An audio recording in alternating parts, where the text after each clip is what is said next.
Le chrétien peut-il fêter Noël? En vous livrant ce message, j'aimerais faire un préalable, c'est de dire que ce n'est pas dans un esprit de polémique que je vais vous livrer ce message. Prions. Notre Père, nous te bénissons pour qui tu es. Merci pour ton Fils, notre Seigneur et Sauveur Jésus-Christ, qui est venu en ce monde pour nous sauver. Merci pour ton esprit qui nous guide jour après jour. Et te prions que le même esprit nous conduise, qu'il nous aide à retenir que ce qui vient de ta pensée. Béni sois-tu notre Dieu. Nous te prions pour ceux qui sont présents, mais aussi pour ceux qui ne sont pas là ce matin parmi nous. C'est en Jésus que nous te disons tout cela. Amen. Le chrétien peut-il fêter Noël?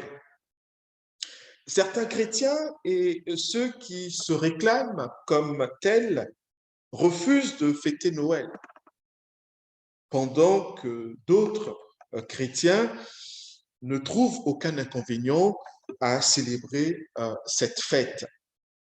Soit dit en passant, Noël vient du latin natalis, ce qui signifie le jour natal. En ancien français, cela a donné Naël. Noël, à la base, est une fête païenne d'origine romaine célébrée chaque année, principalement dans la nuit du 24 au 25 décembre, ainsi que toute la journée du 27, comme anniversaire de la naissance du Sol Invictus, le soleil invaincu. En tant que fête devenue chrétienne, elle commémore la naissance de Jésus de Nazareth. Noël est-il une fête biblique? Voilà la question que nous pouvons nous poser. Que faire des origines païennes de Noël? Les chrétiens peuvent-ils célébrer cette fête en toute bonne conscience? Que faire du retour de Noël vers le paganisme? Ces derniers jours, la question s'est posée en notre sein. Plusieurs s'interrogent sur le caractère biblique d'une telle fête, pendant que d'autres refusent simplement de la célébrer. Il y a 3 ans, pour les mêmes raisons, j'ai eu à prêcher sur la question. Étant entendu que la question revient sur le tapis, je vais ce matin vous entretenir une fois de plus là-dessus comme une édition revue et augmentée. Pourquoi certains chrétiens refusent-ils de fêter Noël?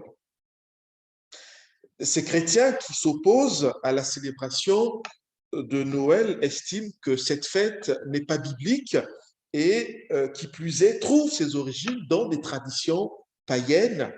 Ainsi, parmi les rites païens pratiqués aussi bien dans la Rome antique que sous l'Empire romain, on trouve le culte de Mithra, le soleil. La croyance à l'époque était telle que les gens croyaient que ce dieu soleil renaissait une fois l'an au moment du solstice d'hiver dès le 21 décembre. Lors de cette fête, il y avait des festins, des échanges de cadeaux, des décorations de sapins comme cela se fait de nos jours pour notre Noël.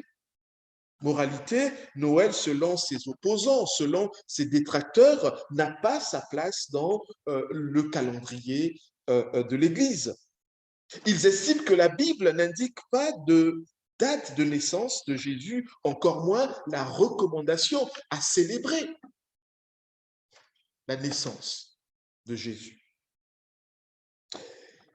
Avec la christianisation de l'Europe, il fut admis au IVe siècle de notre ère par l'Église catholique de Rome que cette fête païenne soit remplacée par une fête dite chrétienne. C'est ce qui explique que le 25 décembre de chaque année fut consacré à la célébration de Noël comme anniversaire de la date de naissance de Jésus, en remplacement à la fête païenne du solstice d'hiver commémorant la renaissance du dieu soleil. Les opposants à la fête de Noël disent que l'on ne saurait comparer Christ à cette idole de soleil. Faire ainsi, c'est d'après eux offenser Dieu, car il s'agit d'adorer Dieu d'une façon qui ne l'honore pas. Ces opposants à la célébration de Noël basent, entre autres, leur argumentation sur le texte biblique d'Exode chapitre 32, les versets 1 à 8. Nous pouvons lire ce passage d'Exode 32, les versets 1 à 8.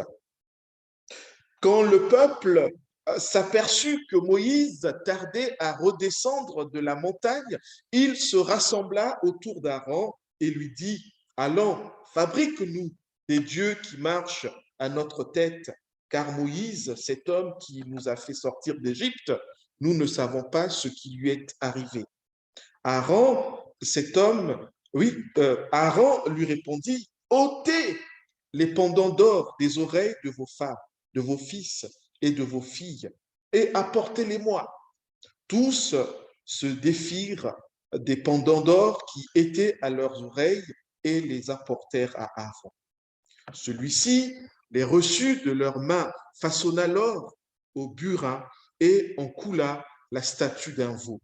Alors le peuple s'écria, « Israël, voici tes dieux qui t'ont fait sortir d'Égypte. » Voyant cela, Aaron construisit un autel devant le veau, puis il proclama, « Demain, il y aura fête en l'honneur de l'Éternel. » Le lendemain, levé de bon matin, le peuple se mit à offrir des holocaustes et des sacrifices de communion. Ils s'assirent pour manger et boire, puis ils se levèrent pour se divertir.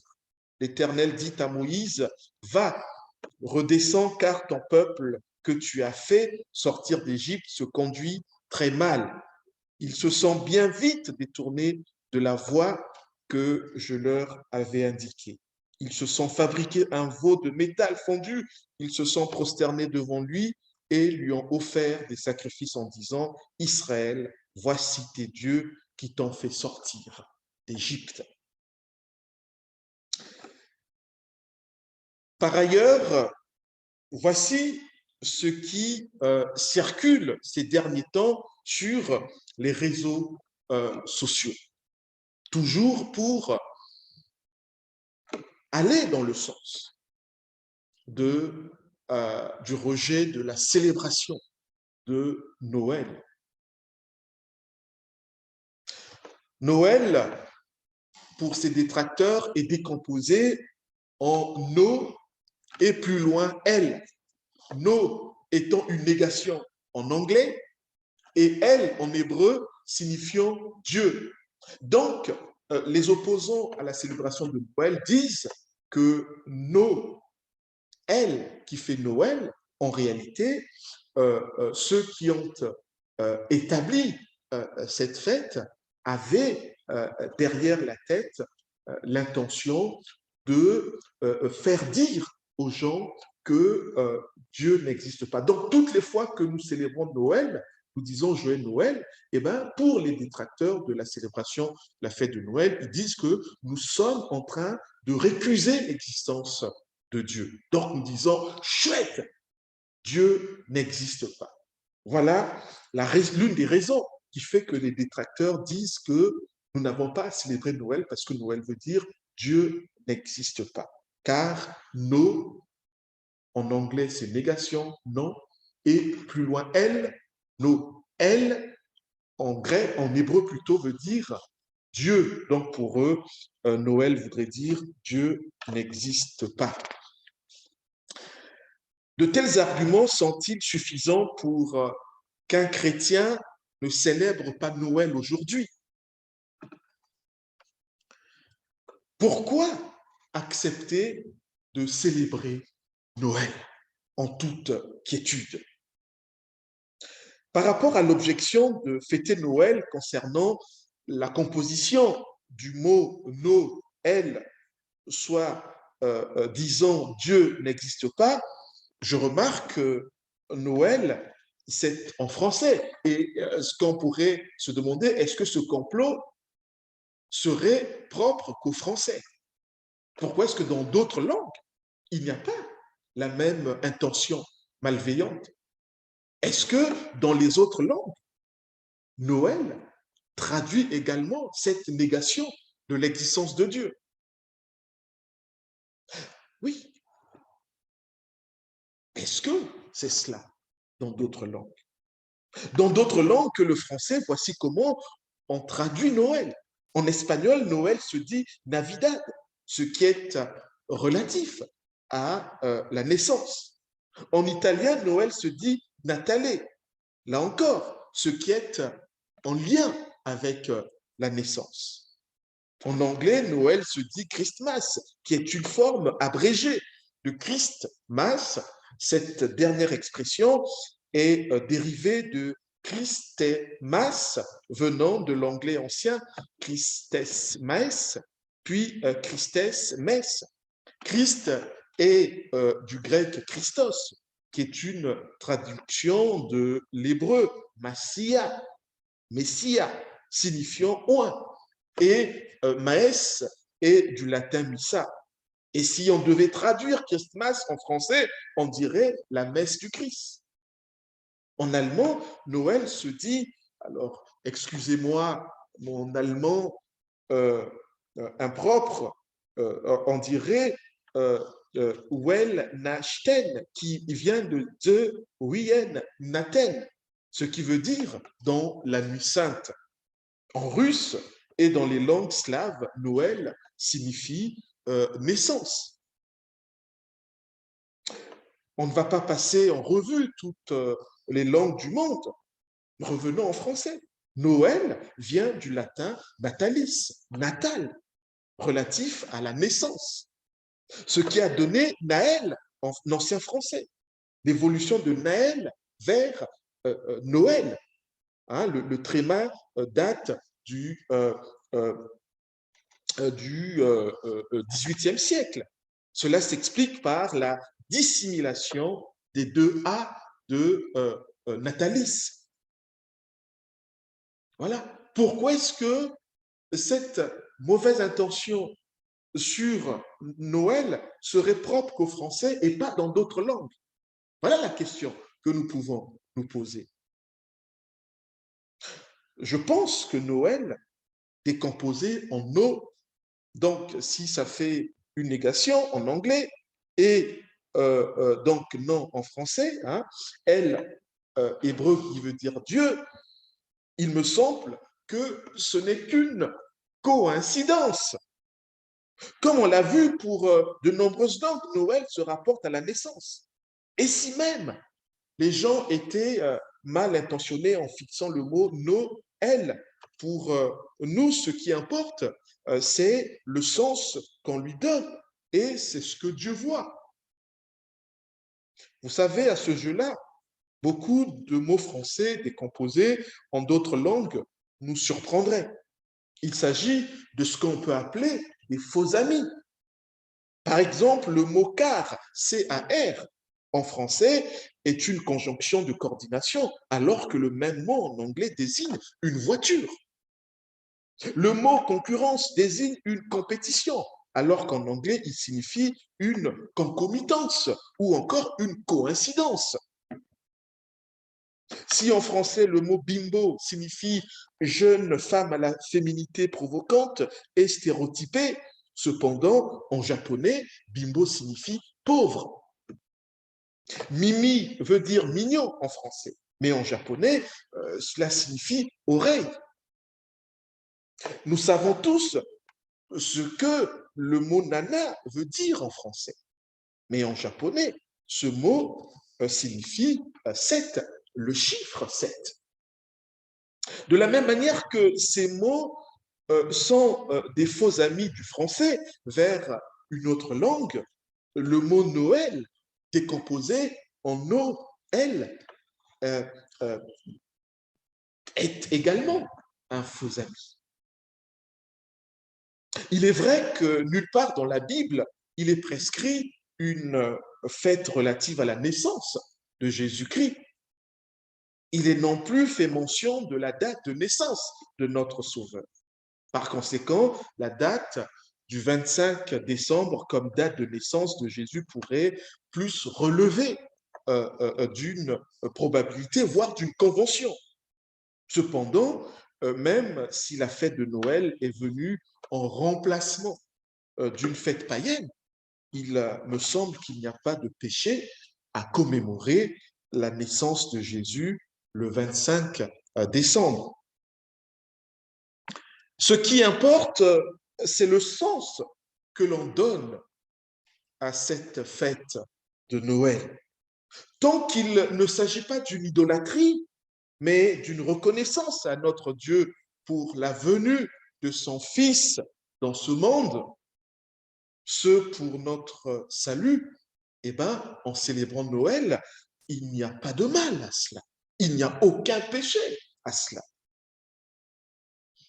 Le passage que les opposants à la fête de Noël avancent ou convoquent est celui du veau d'or. Exode chapitre 32, les versets 1 à 8, nous l'avons lu. À mon sens, ce passage n'est en rien une démonstration selon laquelle fêter Noël reviendrait à faire de l'idolâtrie à la manière du veau d'or. Dans cet épisode du veau d'or, ce qui était regrettable et fâcheux, c'est ce que le peuple hébreu, avec à sa tête Aaron, avait cessé de faire confiance à Dieu pour se tourner vers un dieu idole, dit le veau d'or. Or, celui qui fête Noël n'idolâtre pas Noël, mais il est reconnaissant à Dieu pour la venue de son Fils. Dans l'esprit de nombreux chrétiens, Noël ne remplace pas Dieu, alors que Aaron et le peuple d'Israël avaient remplacé Dieu par ce veau d'or, d'où la colère divine. Enfin, le peuple, une partie du peuple, plus que Aaron. Lorsque nous parcourons l'Ancien Testament, on se rend compte que le peuple d'Israël s'est souvent détourné de Dieu en oubliant son passé, en oubliant les miracles et les délivrances opérées par l'Éternel.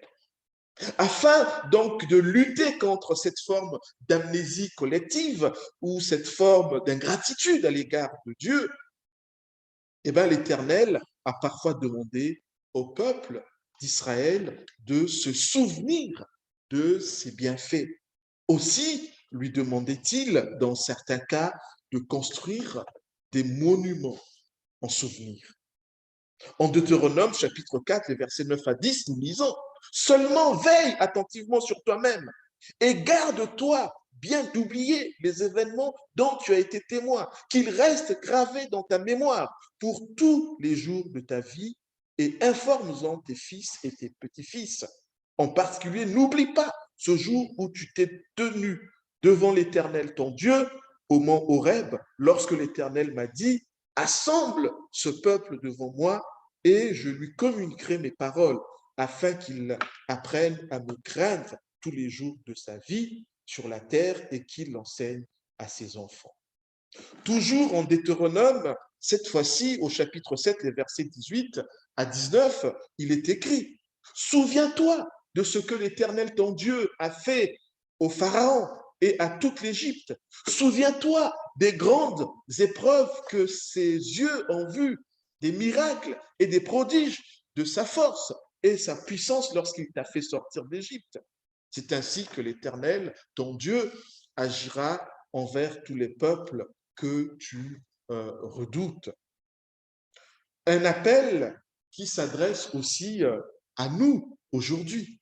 Ici, Noël peut être aussi notre souviens-toi, afin que nous n'oublions pas que Dieu a fait pour nous de grandes choses. Je vous renvoie au psaume 126, à Luc chapitre 1, 49, qui aussi est là en écho à cette naissance de notre Seigneur.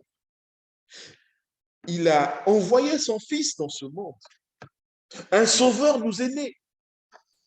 Nous ne pouvons oublier cela.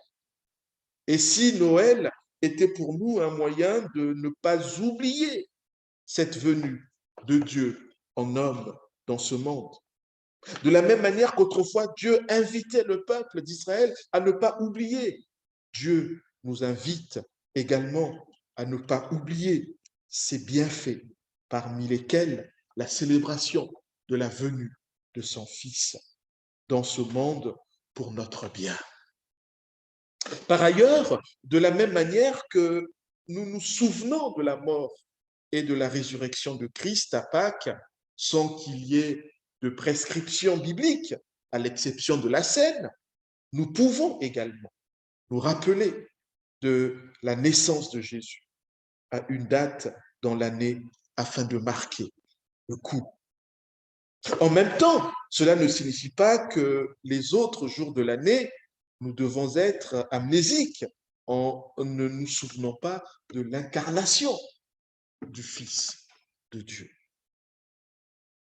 Le fait que Noël se substitue à une fête païenne représente un processus de contextualisation ou d'inculturation. Une tradition païenne a été remplacée par une tradition qui fait sens bibliquement. Surtout qu'en Deutéronome, chapitre 4, verset 19, il est formellement interdit d'adorer le soleil. Il fallait dès lors que l'adoration soit orientée sur le Christ. Alors vous allez me demander, qu'est-ce une contextualisation? Qu'est-ce la contextualisation? Permettez-moi de vous livrer ici une des définitions, notamment celle d'un certain Fleming. Voici ce qu'il dit au sujet du sens donné à la contextualisation. La contextualisation, dit-il, est le processus dynamique et compréhensif par lequel l'évangile est incarné dans une situation concrète, à la fois historique et culturelle. Ceci se fait d'une telle manière que l'évangile s'exprime automatiquement dans un contexte local, tout en transformant ce contexte de manière prophétique. La contextualisation cherche à rendre le peuple de Dieu capable de vivre selon l'évangile dans l'obéissance à Christ dans leur culture et situation. Pour les évangéliques, la contextualisation décrit le processus de transmettre les vérités bibliques, non seulement fidèles aux Écritures, mais aussi pertinents vis-à-vis de la culture ambiante. Le témoignage biblique regorge de nombreux exemples de contextualisation. Par exemple, dans l'Ancien Testament, Dieu communique avec Abraham et le peuple d'Israël de façon à ce que ses interlocuteurs comprennent. Il s'agit pour Dieu de parler d'une manière qui soit adaptée à la culture. Dans le cas d'espèce, il est question de communiquer en faisant des emprunts au monde animiste de l'époque d'Abraham. Par exemple, le mot El-O-Ha-Him, Elohim, qui signifie Dieu, divinité, ange, utilisé dans le paganisme, sera le même mot pour désigner plus tard le nom de Dieu, Yahvé, Voyez, donc ici, Dieu emprunte au monde animiste un mot pour le contextualiser à sa pensée à lui.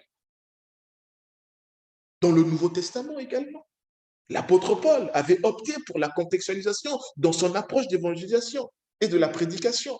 Par exemple, en 1 Corinthiens chapitre 9, les versets 20 à 22, il dit: lorsque je suis avec les Juifs, je vis comme eux afin de les gagner. Lorsque je suis parmi ceux qui sont sous le régime de la loi de Moïse, je vis comme si j'étais moi-même assujetti à ce régime, bien que je ne le sois pas, afin de gagner ceux qui sont sous le régime de cette loi. Avec ceux qui n'ont pas la loi de Dieu, je vis comme n'ayant pas non plus la loi, afin de gagner à Christ ceux qui n'ont pas la loi, bien que je ne sois pas sans la loi de Dieu, car je vis cela selon la loi de Christ. Avec les chrétiens mal affermis dans la foi, je vis comme eux, afin de gagner ceux dans la foi est mal affermi. C'est ainsi que je me fais tout à tous afin d'en conduire au moins quelques-uns au salut par tous les moyens. L'épisode dans la ville d'Athènes nous en dit long. En Actes chapitre 17, les versets 16 à 22. Pendant, nous pouvons lire qu'il attendait ses compagnons à Athènes, Paul bouillait d'indignation en voyant combien cette ville était remplie d'idoles. Il discutait donc à la synagogue avec les Juifs et les non-Juifs qui adoraient Dieu et chaque jour sur la place publique avec tous ceux qu'il rencontrait. Quelques philosophes, des épicuriens et des stoïciens engageaient aussi des débats avec lui. Les uns disaient: qu'est-ce que cette pipe bavarde peut bien vouloir dire? D'autres disaient: on dirait qu'il prêche des divinités étrangères. En effet, Paul annonçait Jésus et la résurrection.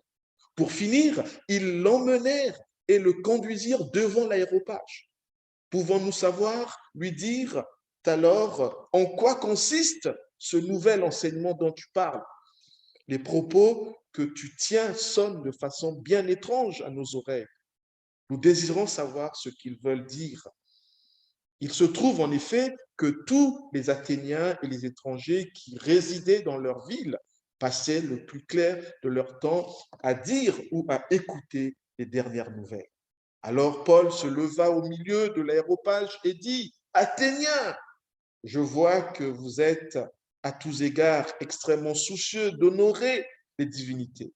En effet, en parcourant les rues de votre ville et en examinant vos monuments sacrés, j'ai même découvert un autel qui porte cette inscription: à Dieu inconnu.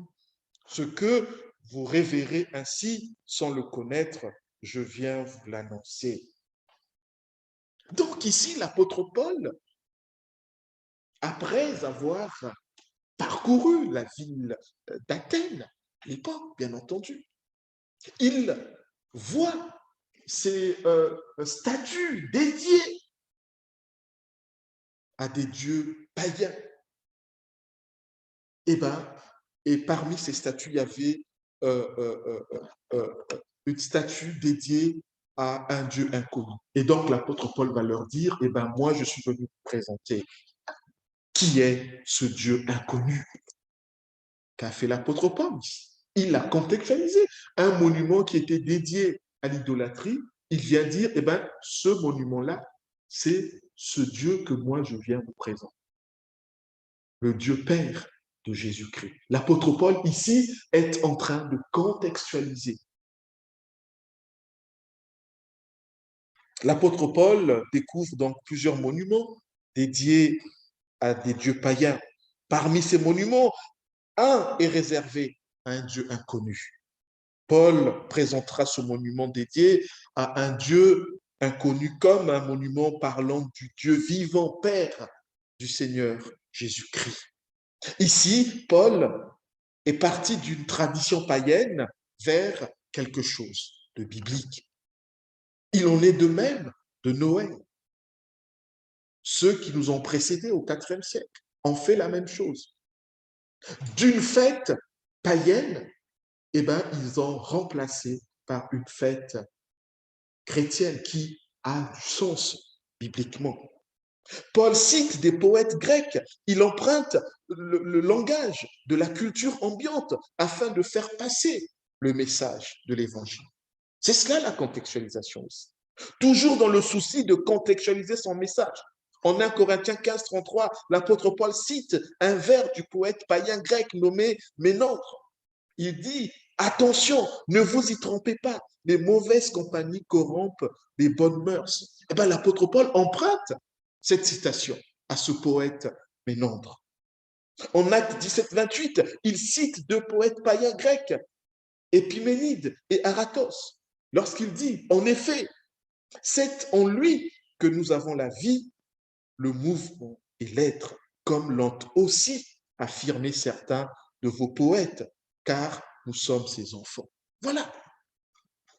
Enfin, le même Paul contextualise le langage du combat spirituel en un langage de l'armure que portait un soldat romain à son époque. Éphésiens chapitre 6, les versets 10 à 17. L'exemple de contextualisation le plus parlant est l'incarnation de Jésus-Christ qui est devenu homme. Autant dire que Dieu s'est contextualisé en homme. D'ailleurs, un certain Galiléen définit la contextualisation comme étant le fait de comprendre la signification du fait que Jésus-Christ, la parole de Dieu, est venu dans ce monde pour habiter avec tous les peuples et en tout lieu afin que tous les hommes puissent l'expérimenter d'une manière authentique dans toutes les situations humaines et qu'ils puissent se sentir à l'aise avec lui. Voilà la contextualisation. Les passages bibliques suivants sont là pour le témoigner. En Jean, chapitre 1, verset 14. Celui qui est la parole est devenu homme et il a vécu parmi nous. Nous avons contemplé sa gloire, la gloire du Fils unique envoyé par son Père, plénitude de grâce et de vérité. Philippiens chapitre 2, les versets 5 à 11. Lui qui était de condition divine ne chercha pas à profiter de l'égalité avec Dieu, mais il s'est dépouillé lui-même et il a pris la condition d'un serviteur en se rendant semblable aux hommes, se trouvant ainsi reconnu à son aspect comme un simple homme. Il s'abaissa lui-même en devenant obéissant jusqu'à subir la mort. Oui, la mort sur la croix. C'est pourquoi Dieu l'a élevé à la plus haute place et il lui a donné le nom qui est au-dessus de tout nom pour qu'au nom de Jésus, tout être s'agenouille dans les cieux, sur la terre et jusque sous la terre et que chacun déclare Jésus-Christ est Seigneur à la gloire de Dieu le Père. Nous pouvons, mes amis, célébrer la fête de Noël parce que l'incarnation et la divinité du Messie ne sont pas des inventions humaines. Il s'agit bel et bien de la vérité révélée, aussi bien par l'Ancien que par le Nouveau Testament. Dans l'Ancien Testament, le Sauveur naîtra miraculeusement d'une vierge. Cela est dit. Ésaïe chapitre 7, verset 14. Environ 6 siècles avant, poussé par l'Esprit Saint, le prophète Ésaïe dira, c'est pourquoi le Seigneur lui-même vous donnera un signe. Voici la Vierge deviendra enceinte, elle enfantera un fils et elle lui donnera le nom d'Emmanuel. Emmanuel signifie Dieu au milieu de vous. C'est justement l'autre nom de Jésus. Il sera Dieu fait homme. Ésaïe chapitre 9. Toujours le prophète Ésaïe, il annoncera également de la part de Dieu, car un enfant nous est né, un fils nous est donné, et la domination reposera sur son épaule. On l'appellera admirable, conseiller, Dieu puissant, Père éternel, prince de la paix. L'époque et le lieu de sa naissance à Bethléem ont été aussi prédit. Quant au prophète Michée, 7 siècles plus tôt, il annoncera, inspiré par le Saint-Esprit, dira, et toi, Bethléem, Ephrata, petite entre les milieux de Juda, de toi sortira pour moi celui qui dominera sur Israël. Et dans les activités remontent au temps ancien, au jour de l'éternité. 700 ans plus tôt, le prophète Michée avait prédit que Jésus naîtrait à Bethléem. Bethléem, Ephrata est la ville près de Jérusalem où Marie a accouché de Jésus dans une étape.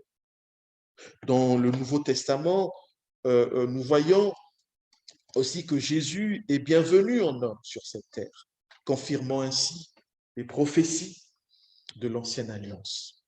C'est ainsi que l'évangéliste Luc nous rapporte les faits au sujet de la Vierge nommée Marie. Un ange de Dieu du nom de Gabriel lui apparut et lui dit, ne crains point, Marie, car tu as trouvé grâce devant Dieu.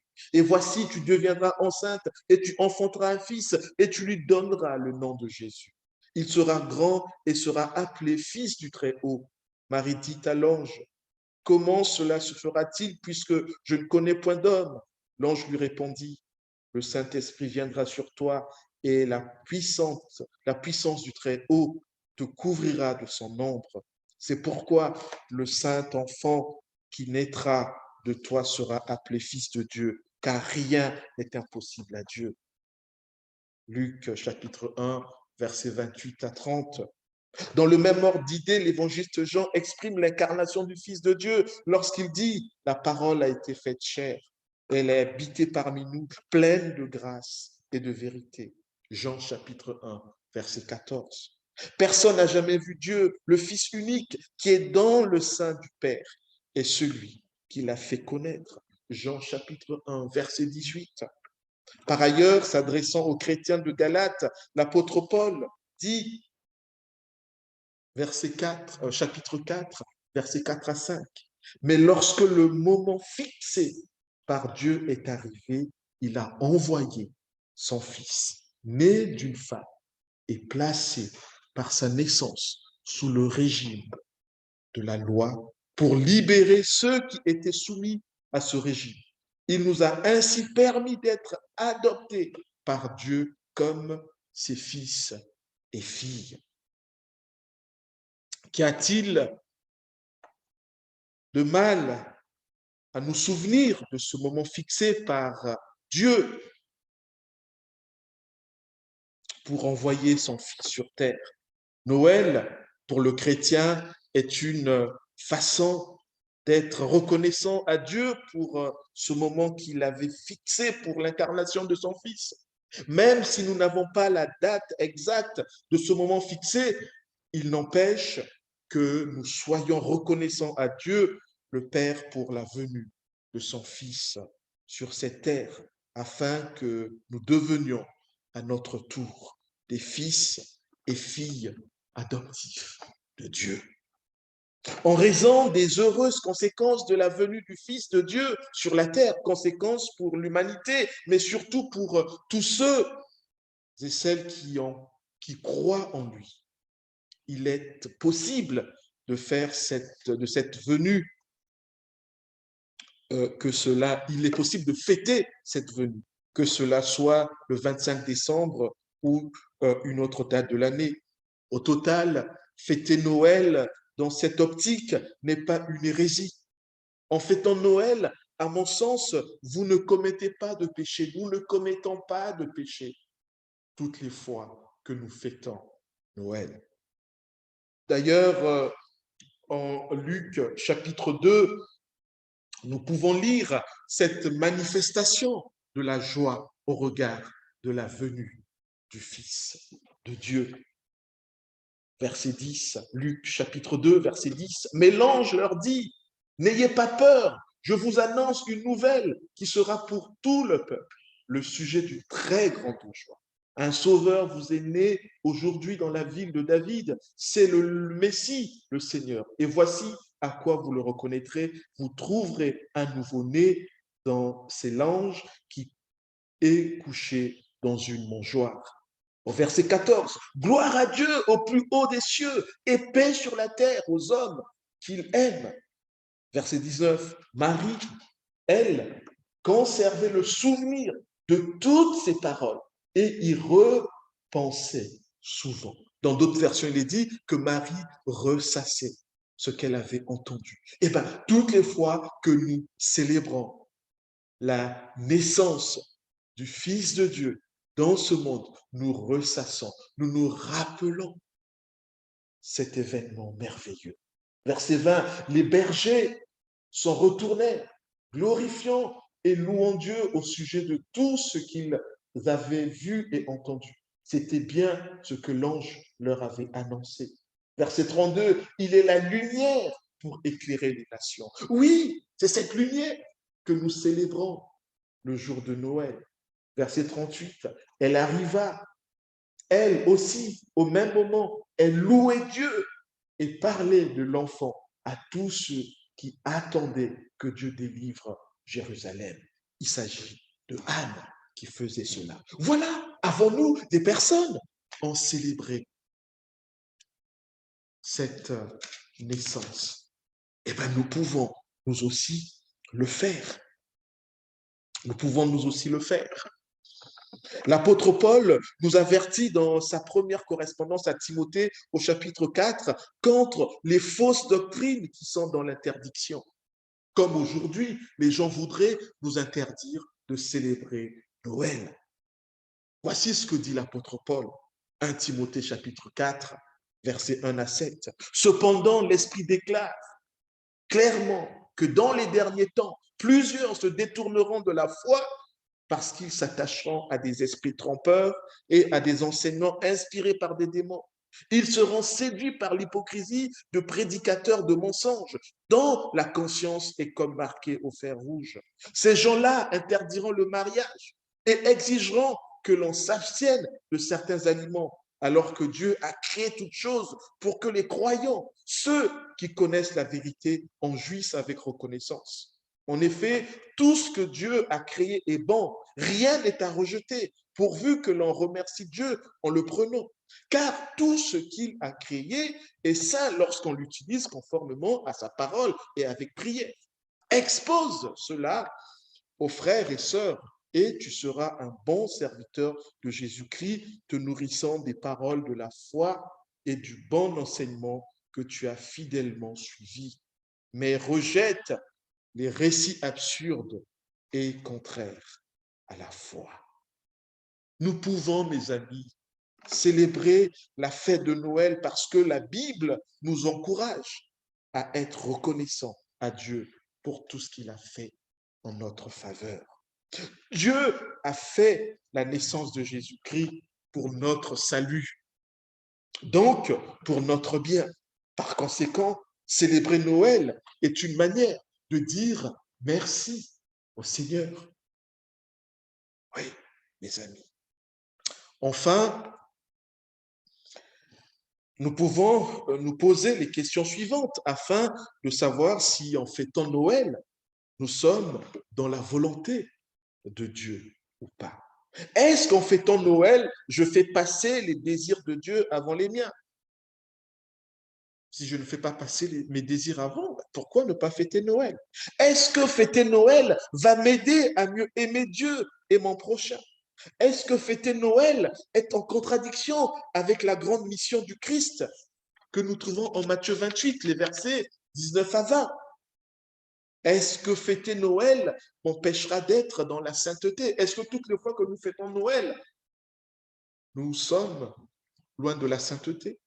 Est-ce que fêter Noël peut être en rapport avec la parole de Dieu? Nous l'avons lu, que c'est en rapport avec la parole de Dieu. Voilà autant de questions qui peuvent nous aider à savoir si fêter Noël est dans la volonté de Dieu ou pas.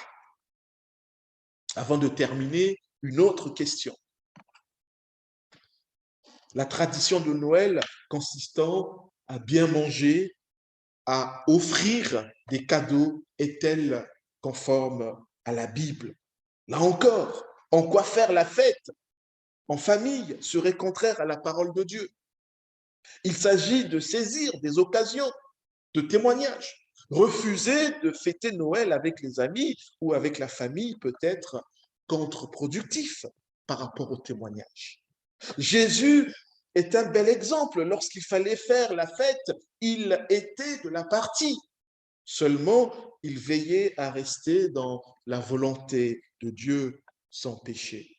Nous pouvons lire en Jean chapitre 2, les versets 1, 2, 6 à 9.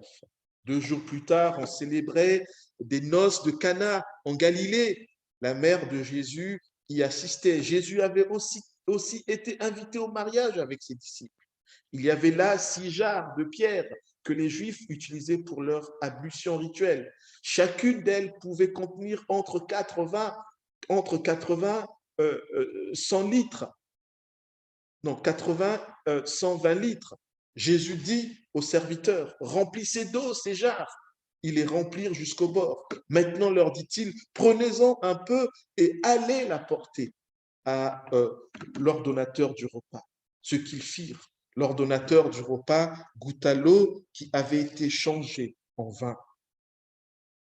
En Matthieu chapitre 9, les versets 10 à 11, nous lisons, un jour, Jésus était à table chez Matthieu. Or, beaucoup de collecteurs d'impôts et de pécheurs notoires étaient venus et avaient pris place à table avec lui et ses disciples. En voyant cela, les pharisiens interpellèrent ses disciples. Comment votre maître peut-il manger de la sorte avec des collecteurs d'impôts et des pécheurs notoires? En quoi offrir un cadeau à quelqu'un est contraire à la Bible. Offrir un cadeau est une marque d'affection, une marque d'amour. Il est écrit dans la Bible en 1 Jean 4, chapitre 1 Jean chapitre 4, versets 20 à 21. Si quelqu'un prétend aimer Dieu tout en détestant son frère, c'est un menteur. Car s'il n'aime pas son frère qu'il voit, il ne peut pas aimer Dieu qu'il ne voit pas. D'ailleurs, Christ lui-même nous a donné ce commandement, que celui qui aime Dieu aime aussi son frère. D'ailleurs, lorsque Jésus est né, des mages lui ont offert des cadeaux. Jésus était né à Bethléem, en Judée, sous le règne du roi Hérode. Or, des mages venant de l'Orient arrivèrent à Jérusalem. Ils demandaient, où est le roi des Juifs qui vient de naître? Nous avons vu se lever son étoile et nous sommes venus lui rendre hommage. Les mages se mirent en route et voici l'étoile qu'ils avaient vue se lever les précédait. Elle parvint au-dessus de l'endroit où se trouvait le petit enfant. Et là, elle s'arrêta en revoyant l'étoile. Les mages furent remplis de joie. Ils entrèrent dans la maison, virent l'enfant avec Marie, sa mère, et tombant à genoux, ils lui rendirent hommage. Puis ils ouvrirent leur coffret et lui offrirent en cadeau de l'or, de l'encens et de la myrrhe. À Noël, nous pouvons offrir des cadeaux dans la joie de célébrer l'anniversaire de la venue, de la naissance du Christ. Jésus dit en Matthieu 25, 40, vraiment, je vous l'assure, chaque fois que vous avez fait cela à l'un de ces plus petits de mes frères, c'est à moi-même que vous l'avez fait. Offrir un cadeau à quelqu'un, c'est comme si on l'offrait aussi à notre Seigneur.